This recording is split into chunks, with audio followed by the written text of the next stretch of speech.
ఆ వింత మనిషి డాక్టర్ ఓయన్ ఒక కొత్త ప్రయోగాన్ని మొదలుపెట్టాడు. ఎవరైనా జంట 50 రోజులపాటు ఒక శుభ్రమైన గదిలో ఉంటే వారికి $5 మిలియన్ బహుమతి ఇస్తాడు.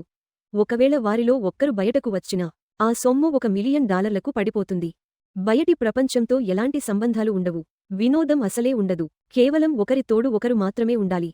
కాకపోతే తమకు కావాల్సిన వస్తువులను బహుమతి సొమ్ము నుండి చెల్లించి కొనుక్కోవచ్చు. ఇవాల్టి జంట మైక్ మరియు కేట్. ఇది చాలా సులభంగా డబ్బు సంపాదించే మార్గం అని వారు భావిస్తున్నారు. ఈ అవకాశం రావడం తమ అదృష్టమని మైక్ అనుకుంటాడు. తమకు దక్కాల్సిన రెండో అవకాశం ఇదేనని కేట్ నమ్ముతుంది. అయితే పనులు సులభం కావడానికి ఆ డబ్బును ముందే పంచుకుంటే బాగుంటుందని ఆమె సలహా ఇస్తుంది. ఆ డబ్బును పెట్టుబడిగా పెట్టాలని ఆమె ప్లాన్. కానీ మైక్కి అది చాలా బోర్ కొడుతుంది. డబ్బు గురించి ఆలోచించకుండా జీవితాంతం పార్టీలు చేసుకుంటూ ఎంజాయ్ చేయాలని వాడు కలలు కంటున్నాడు. ఆ కృత్రిమ మేధ వాయిస్ చెప్పిన నియమాలు విన్నాక వారు ఆ ప్రాంతాన్ని పరిశీలిస్తారు. వారు చెప్పినట్టే ఆ గది చాలా తెల్లగా, పరిశుభ్రంగా ఉంది. అక్కడ ఒక మంచం, ఒక బెంచి తప్ప ఏమీ లేవు. అక్కడ ఒక చిన్న బాత్రూమ్ ఉంది. అందులోకి ఒకసారి ఒకరు మాత్రమే వెళ్ళాలి. బయటకు వెళ్లాలంటే ఒక ఎర్రటి బటన్, తినుబండారాల కోసం ఒక టచ్ స్క్రీన్, ఇంకా గడువు ఎంత ఉందో చెప్పే ఒక పెద్ద గడియారం అక్కడ ఉన్నాయి. వారికి ఇచ్చే ఆహారం కేవలం పోషకాల కోసం మాత్రమే. అది తెల్లటి డబ్బాలో వచ్చే రుచిలేని ఒక షేక్లా ఉంటుంది. గదిలోని లైట్లు సమయాన్ని బట్టి మారుతూ ఉదయం, మధ్యాహ్నం మరియు రాత్రి అయిందని సూచిస్తూ ఉంటాయి. లైట్లు మారగానే పడుకోవాలని అర్థం. టచ్ స్క్రీన్ ద్వారా అలారం పెట్టుకోవచ్చు. మైక్ దీన్ని ఒక సెలవులా భావించి ఆలస్యంగా నిద్రలేవాలని అనుకుంటాడు. కానీ కేట్ ఒక క్రమశిక్షణ కోసం ఉదయాన్నే అలారం పెట్టుకుంటుంది. మొదటి రాత్రి మైక్ శృంగారానికి ప్రయత్నిస్తాడు. కానీ ప్రొఫెసర్ చూస్తున్నాడేమో అని కేట్ భయపడుతుంది. మైక్ పట్టుబట్టడంతో చివరికి వారు దుప్పటి చాటున నిశ్శబ్దంగా ఆ పని కానిచ్చేస్తారు. ఉదయం అవ్వగానే కేట్ బాత్రూంకి వెళ్లి అద్దంలో తనను తాను చూసుకుంటూ ధైర్యంగా ఉండటానికి కొన్ని మంచి మాటలు చెప్పుకుంటుంది. ఇద్దరూ స్నానం చేశాక వారి బట్టలను లాండ్రీలో వేస్తారు. వాటికి బదులుగా వారికి సాదాసీదా పైజామాలు వస్తాయి. కనీసం అవి రంగులో ఉండటం వారికి నచ్చుతుంది. కాలక్షేపం కోసం ఓయన్ ఈ ప్రయోగం ఎందుకు చేస్తున్నాడో కేట్ ఆలోచిస్తుంది. అప్పుడు మైక్ తను చూసిన ఒక డాక్యుమెంటరీ గురించి చెబుతాడు. గతంలో జరిగిన ఇలాంటి ప్రయోగం ఒక మధ్యతరగతి కుటుంబంలో విషాదానికి దారి తీసిందని వివరిస్తాడు. ఓయన్ ఇదంతా ఎందుకు చేస్తున్నాడో ఎవరికీ తెలియదు. అతడి దగ్గర బోలెడు డబ్బు ఉంది. మనుషుల ప్రవర్తనను తెలుసుకోవడానికి ఇలాంటి వింత ప్రయోగాలు చేస్తుంటాడు. వారికి బోర్ కొట్టడం అనేది వారు అనుకున్న దానికంటే ముందే మొదలవుతుంది. కేట్ ధ్యానం చేసుకుంటుంటే మైక్ గడియారాన్నే చూస్తుంటాడు. అప్పుడప్పుడు వాడు తన ఆర్ట్ స్కూల్ నాలెడ్జ్తో తెలుపు రంగు గురించి లేదా పళ్ళు ఎలా తోముకోవాలి అనే పిచ్చి పిచ్చి విషయాల గురించి తత్వాలు చెబుతుంటాడు. గడియారం వైపు చూడొద్దని, డబ్బు మీద దృష్టి పెట్టమని కేట్ ఎప్పుడూ చెబుతుంటుంది. కానీ మైక్కి సరిగ్గా నిద్ర పట్టకపోవడంతో పాజిటివ్గా ఉండటం కష్టమవుతుంది. కేట్ మాత్రం క్రమం తప్పకుండా మంచం సర్దుతూ మైక్కి ధైర్యం చెబుతుంటుంది. కేట్ ధ్యానం చేసేటప్పుడు మైక్ వ్యాయామం చేస్తూ పరుగులు తీస్తాడు. ఇద్దరూ కలిసి చిన్నపిల్లల్లా ఆటలు ఆడుకుంటూ డాన్స్ చేస్తూ గడుపుతారు. మురికి బట్టలు ఇచ్చినప్పుడల్లా వారికి సరిగ్గా అలాంటివే కొత్త బట్టలు వస్తాయి. కొన్ని వారాలు గడిచాక ఒక వింత జరుగుతుంది. మైక్కి గదిలోకి దూరబడిన ఒక చిన్న పురుగు కనిపిస్తుంది. మైక్ ఆ పురుగుతో చిన్నపిల్లలా మాట్లాడుతూ దానికి ఆహారం పెట్టాలని చూస్తాడు. నేలమీద కొన్ని చుక్కలు వేయగానే ఆ ఆహారం కేవలం పోటీదారుల కోసం మాత్రమే అని ఆ వాయిస్ హెచ్చరిస్తుంది. ఆ పురుగు బతకదని భయపడి తాను బయటకు వెళ్లను కాని ఆ పురుగును మాత్రం బయట వదిలేయాలని మైక్ అడుగుతాడు. ఆ స్పీకర్ కేవలం వినడానికే కాని మాట్లాడటానికి కాదని కేట్ అతడికి వివరిస్తుంది. ఎలాగైనా సరే బటన్ నొక్కి తలుపు తీయాలని మైక్ నిర్ణయించుకుంటాడు. దీనివల్ల ఇద్దరి మధ్య గొడవ మొదలవుతుంది. బటన్ నొక్కితే ఆ చిన్న పురుగు వల్ల తాము ఓడిపోతామని కేట్ గట్టిగా వాదిస్తుంది. ఆ పురుగును కింద పెట్టి దానికి కూడా ప్రాణం ఉంటుందని నీకు జాలి లేదని మైక్ అంటాడు. దానికి కేట్ సమాధానమిస్తూ నీలాగా నేను వీగన్ కానంత మాత్రాన నన్ను తక్కువ చేసి మాట్లాడొద్దు అని కోప్పడుతుంది. గొడవ పెద్దదవ్వడంతో కేట్ అసలు విషయానికి బయటపెడుతుంది. మైక్ వాళ్ల నాన్నకు కోపం తెప్పించడానికే వాడు వీగన్గా మారాడని, అన్ని సౌకర్యాలు ఉండి ఏ రోజూ కష్టపడలేదు కాబట్టే ఇప్పుడు ఇలాంటి వేషాలు వేస్తున్నాడని ఆమె తిట్టిపోస్తుంది. తర్వాత కేట్ ఈ మాటల నుండి తప్పుకోవాలని చూస్తుంది. కాని ఆమె తెలియక పురుగుమీద కాలు వేస్తుంది. అది పొరపాటున జరిగిందని ఆమె క్షమాపణలు చెప్పినా మైక్ నమ్మడు. మైక్ తన రోజులో మిగిలిన సమయాన్ని ఒక మూల కూర్చుని బాధపడుతూ గడుపుతాడు. ఆపై ఏమీ చేయకుండా ఉండటం ఆరోగ్యానికి మంచిది కాదని నిర్ణయించుకుంటాడు. వారిద్దరూ రెండేసి బహుమతులు తీసుకోవచ్చు కాబట్టి తన ప్రైజ్ మనీలో $1,00,000 తగ్గినప్పటికీ మైక్ ఒక బహుమతి అడుగుతాడు. కేట్కు ఇది నచ్చదు. కాని మైక్కు ఆమె అనుమతి అక్కర్లేదు. తీరా చూస్తే అతనికి ఒక పచ్చటి క్రేయాన్ మాత్రమే దక్కుతుంది. అది పెద్ద విషయానికి కాకపోయినా మైక్ ఇప్పుడు గోడలమీద బొమ్మలు వేసుకోవచ్చు. అతను బొమ్మలు వేయడం చూసిన కేట్ తనను కూడా గీయమని అడుగుతుంది. మైక్ ఒప్పుకుంటాడు. కానీ ఫోటోలా ఉండే బొమ్మలు వేయడం బోరు కొడుతుందని అతను తిరస్కరిస్తాడు. తన శైలిలోనే వేస్తాననడంతో కేట్ మోడల్గా ఉండటానికి ఇష్టపడదు. మైక్ ఆ క్రేయాన్ అయిపోయే వరకు బొమ్మలు వేస్తాడు. బాత్రూమ్ అంతా మరియు నేలమీద ఉన్న టవల్పై పచ్చటి మరకలు చేయడంతో కేట్కు చాలా కోపం వస్తుంది. తర్వాత తాను పిచ్చిగా ప్రవర్తించానని కేట్ క్షమాపణలు చెబుతూ ఇది తాను అనుకున్న దానికంటే కష్టంగా ఉందని వివరిస్తుంది. కాని కనీసం మరో 20 రోజులు మాత్రమే మిగిలి ఉన్నాయి. రోజులు బోరుగా గడుస్తుండగా ఒకరోజు ఉదయం కేట్ బాత్రూంలో ఒక తుపాకీని చూసి నిర్ఘాంతపోతుంది. అందులో బుల్లెట్లు ఉన్నాయో లేదో చూడటానికి వారు భయపడతారు. అది అక్కడ ఉండటమే వారికి దడ పుట్టిస్తుంది.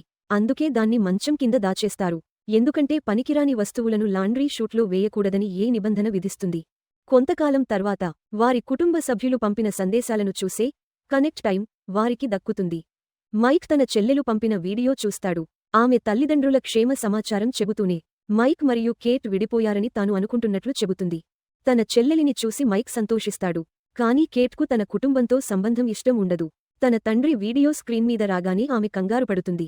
అతను రోడ్లమీద తిరగడం మానేసి ఒక అనాథ శరణాలయంలో ఉంటున్నాడు. ఆమె ఎంత అడిగినా ఆ వీడియో ఆగకపోవడంతో కేట్ బాత్రూం దగ్గరకు వెళ్లి ఏడుస్తుంది. మైక్ వచ్చి ఆమెను ఓదారుస్తాడు. తన ప్రియుడిని గట్టిగా పట్టుకుని పడుకున్న తర్వాత కేట్ ఉదయం అలారం మోగినా లేవదు. తీవ్రమైన డిప్రెషన్లోకి వెళ్లడం వల్ల రోజంతా మంచం మీదనే ఉండిపోతుంది. మైక్ తన ఆందోళనను చెప్పినప్పుడు కేట్ తన తండ్రిని చూసి చాలా ఏళ్లు అయిందని, అతను ఎవరో మైక్కు అబద్ధం చెప్పానని అంటుంది. తన తండ్రి తాగడానికి బానిస ఇల్లు, స్కూల్ ఫీజులు అన్నీ పోగొట్టి తన జీవితాన్ని నాశనం చేశాడని ఆమె సిగ్గుపడుతుంది. కేవలం 2 వారాల సమయం మాత్రమే ఉండటంతో కేట్ ఇంకా మంచం మీదనే ఉంటుంది.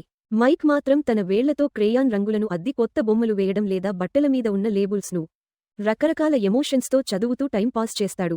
మైక్ జోకులు వేస్తూ కేట్తో తినిపించాలని చూస్తాడు.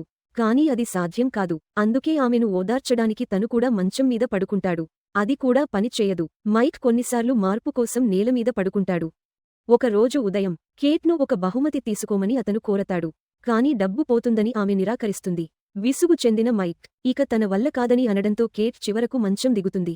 ఆమె స్నానానికి వెళ్లే ముందు $500,000 పోయినా పర్వాలేదు, తన రెండో బహుమతి తీసుకోమని మైక్తో చెబుతుంది. మైక్ అలాగే చేస్తాడు. కానీ తలుపు తీయగానే సిమోన్ అనే నగ్న స్త్రీ గదిలోకి రావడంతో అతను షాక్ అవుతాడు. ఈ ప్రాజెక్టు గురించి ఆమెకు ఏమీ తెలియదు. ఆమె కేవలం ఒక నటి మాత్రమే. చాలా అగ్రిమెంట్ల మీద సంతకం చేసి ఈ పనికి ఒప్పుకుంది. 1 నెల రోజులు ఉండాలని ఆమె మేనేజర్ చెప్పినా కేవలం 24 గంటలు మాత్రమే ఉండే అవకాశం ఉందని ఆమె అంటుంది. కేట్కు ఆమె అక్కడ ఉండటం నచ్చదు. అందుకే మైక్ తన టీ-షర్ట్ ఇచ్చి ఆమె ఒళ్ళు దాచుకోమని చెబుతాడు. మైక్ వేసిన బొమ్మలను సిమోన్ మెచ్చుకుంటుంది. అది చూసి కేట్కు ఇంకా కోపం వస్తుంది. రాత్రి కాగానే మైక్ నేలమీద పడుకుంటానని, అమ్మాయిలు మంచం మీద పడుకోమని చెబుతాడు. వాళ్లు నిద్రపోయే వరకు తాను మేల్కొంటానని సిమోన్ అంటుంది. వారి మర్యాదలు చూసి విసుగు చెందిన కేట్ తాను మధ్యలో పడుకుంటానని ముగ్గురూ ఒకే మంచం మీద ఉండొచ్చని చెబుతుంది. ఆ రాత్రి కేట్కు నిద్ర పట్టదు. ఉదయాన్నే లేచి చూస్తే సిమోన్ మంచం మీద ఉండదు.